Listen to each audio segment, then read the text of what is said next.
Hello all. இப்போ ரீசெண்டாக பார்த்தீங்கன்னா யூஜிசி அதாவது யூனிவர்சிட்டி கிராண்ட்ஸ் கமிஷன் அவங்க வந்து ஒரு ரூல் வந்து பாஸ் பண்ணியிருக்காங்க. யூஜிசி ஈக்விட்டி லா 2026. அதாவது எல்லா மக்களுக்கும் சம உரிமைக்கான ஒரு லான்னு சொல்லி பாஸ் பண்ணியிருக்காங்க. ஸோ இந்த லாவில் ஹைலைட்டடான ஒரு விஷயம் என்னன்னு கேட்டிங்கன்னா, SC ST and OBC students யாராவது, அதாவது ஜென்ரல் கேட்டகரி, இது இல்லாமல் இருக்கவங்க ஜென்ரல் கேட்டகரின்னு சொல்லுவாங்க. ஸோ அப்படி இருக்கவங்க யாராவது ரேகிங்கோ இல்லைனா அப்யூசிவாவோ இல்லைனா நம்ம கலாய்க்கிறதுன்னு சொல்லுவோம். ஸோ அந்த மாதிரி ஃபன்னுக்காக பண்ணாலும் it will become a case.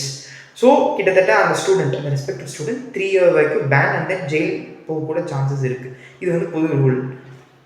இதில் என்ன ஒரு பார்க்க வேண்டிய விஷயம் என்னன்னு கேட்டிங்கன்னா, இன்கேஸ் அந்த ரிசர்வ்டு கேட்டகரி ஸ்டூடெண்ட்டை வந்து ஒரு ஜென்ரல் கேட்டகரி ஸ்டூடெண்ட்டை புல்லிங்கோ இல்லை ஃபன்னுக்கோ ஏதாவது பண்ணால் கூட there will be no impact. அதாவது general category student reserve category ஸ்டூடெண்ட்டை ஏதாவது பண்ணால் it become a case.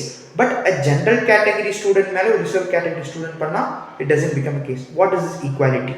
So equality லான்னு சொல்கிறாங்க, பட் இங்கே ஈக்குவாலிட்டியே கிடையாது. Yeah acceptable. இங்கே தமிழ்நாட்டில் பார்த்தீங்கன்னா ஏகப்பட்ட கேசஸ் ரிசர்வ் கேட்டகரிஸ் மேலே தான் நடக்குது. But still it is not applicable. எல்லாருக்குமே சமங்கிறாங்க, but it's not applicable for all of them. அதே மாதிரி இது வந்து மாணவர்களிடையே ஒரு மிகப்பெரிய ஒரு பிரிவினை ஏற்படுத்தும். ஏன்னா நம்ம ஃப்ரெண்ட்ஸ் எல்லாம் அந்த காலத்தில் ஜாதி மதம் பார்த்து பழகினாங்க. ஆனால் இந்த காலத்தில், நவீன காலத்தில் யாரும் அப்படிலாம் பழகிறது இல்லை. மச்சான் மாப்பிள்ளைன்னு சொல்லி நம்ம எல்லார்கிட்டையும் பழகிட்டு இருக்கோம்.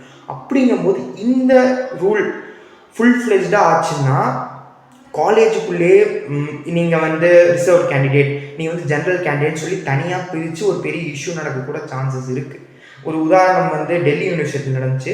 எஸ்ஆர்சிசி college, one of the famous college in India. So அங்கே ஒரு விஷயம் நடந்துச்சு. என்னென்னா, ஒரு ரிசர்வ்டு கேட்டகரி ஸ்டூடெண்ட் வந்து ஒரு பொண்ணுக்கிட்ட போய், ஜென்ரல் கேட்டகரி பொண்ணுக்கிட்ட போய் ப்ரப்போஸ் பண்ணியிருக்காரு.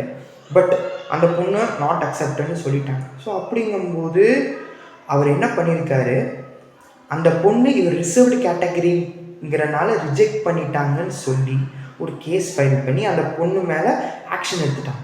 ஆக்ஷன் எடுக்கிற ஸ்டேஜுக்கு போயிட்டாங்க. அப்படிங்கும்போது அந்த பொண்ணுக்கு என்ன பண்ணுறதுன்னு தெரியல. அப்படிங்கும்போது இந்த ரிசர்வ்டு கேண்டிடேட் அந்த பையன்கிட்ட வந்து இந்த மாதிரி என் மேலே இருக்க கேஸ் இது பண்ணிடுங்க, எடுத்துருங்க அப்படின்னதுக்கு அந்த ரிசர்வ் கேண்டிடேட் பையன் எனக்கு 50,000 கொடுங்க, I will take over this case, நான் இந்த கேஸ் உங்கள் மேலேருந்து எடுத்துடுறேன் அப்படின்னு சொல்லி எடுத்திருக்காங்க. ஸோ இது வந்து பெண்களுக்கு, அதாவது ஜென்ரல் கேண்டிடேட்டில் இருக்க பெண்களுக்கு ஒரு மிகப்பெரிய ஒரு ஆபத்து. அதுவும் இல்லாமல் பெண்கள் கிடையாது, ஆண்கள் எல்லாருக்குமே இந்த ஒரு ரூல் வந்து ஆபத்து. இதை வந்து காமனாக எல்லாருக்கும் கொடுத்தா யார் மேலேயும் நீங்கள் வந்து ஃபன் பண்ணலாம். பட் ஸ்டில் அது வந்து ஒருத்தவங்க மனசை வந்து ஹர்ட் பண்ணாத மாதிரி பண்ணணும். ஃபன்னுங்கிறது நம்ம சும்மா விளையாட்டுக்கு பேசணுமே தவிர அவங்களோட குறிப்பிட்டு ஒரு விஷயத்தை குறிப்பிட்டோ, இல்லைனா அவங்க கலரையோ, இல்லைனா அவங்களோட மேல் ஃபீமேல் இந்த மாதிரி விஷயங்கள் குறிப்பிடாமல் நம்ம ஜாலியாக இருந்தோம்னா பிரச்சனை இல்லை. ஆனால் இது வந்து ஜென்ரல் ரிசர்வ் கேண்டிடேட் கிடையாது, எல்லாருக்குமே காமனாக கொண்டு வரணுங்கிறது தான் எல்லா மக்களோட கோரிக்கையும் இருக்குது. ஸோ இதை பற்றி உங்கள் கருத்து என்ன, அதை நீங்கள் தெரிவிக்கலாம்.